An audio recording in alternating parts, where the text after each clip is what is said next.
नमस्कार, आप देख रहे हैं फास्ट इंडिया लाइव न्यूज और मैं हूं आपके साथ छवि। चकदेही पसनिया बांध की आवश्यकता और प्रभाव पर परिचर्चा आयोजित हुई। कार्यक्रम की भूमिका को रखते हुए बरगी बांध विस्थापित एवं प्रभावित संघ के राजकुमार सिन्हा ने कहा कि नर्मदा घाटी में 29 बड़े बांध प्रस्तावित हैं और नर्मदा घाटी विकास प्राधिकरण को उसके क्रियान्वयन की जिम्मेदारी दी गई है।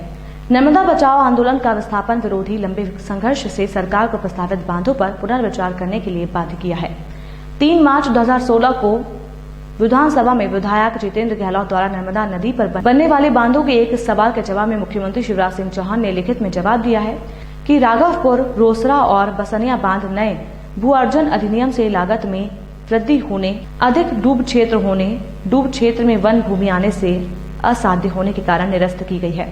सवाल उठता है कि बांध निरस्त होने के बाद ऐसी क्या मजबूरी है कि प्रदेश सरकार द्वारा इस परियोजना की प्रशासकीय एवं वित्तीय स्वीकृति दी गई है और ग्राम सभा को इस निर्णय से वंचित रखा गया है।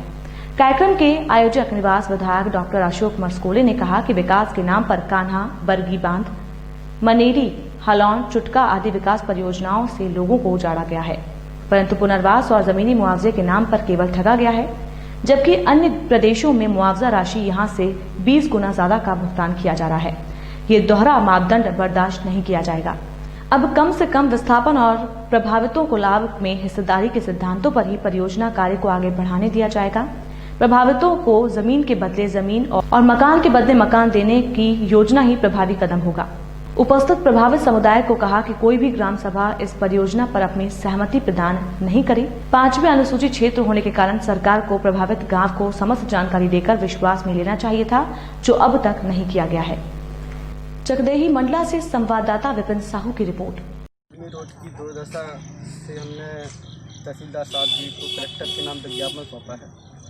पिछले 2 सालों से पद्मी रोड की सड़क का निर्माण चल रहा है और ठेकेदार की और राजनीतिक इच्छा शक्ति और भ्रष्ट प्रशासन के कारण गुणवत्ताहीन सड़क निर्माण हो रही थी, जिससे ग्रामवासियों ने शिकायत की और काम रुक गया और पिछले 8 महीने से काम बंद पड़ा हुआ है।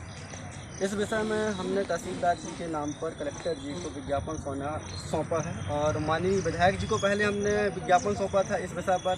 इसके बाद रोड निर्माण कार्य शुरू हो गया और फिर ये भ्रष्टाचार का मुद्दा सामने आया। गड्ढे देखिएगा आप, गुणवत्ताहीन सड़क है, बनने के पहले ही उखड़ना शुरू हो गई है। अब वो 5 साल कैसे चलेगी, जबकि पद्मी गांव एक विस्थापित गांव है, बरगी बांध का विस्थापित गांव है। इसकी आबादी सिर्फ पलायन पे डिपेंड करती है और कछार पे डिपेंड करती है। आज किसानों को अपनी फसल बेचने के लिए सड़क नहीं है।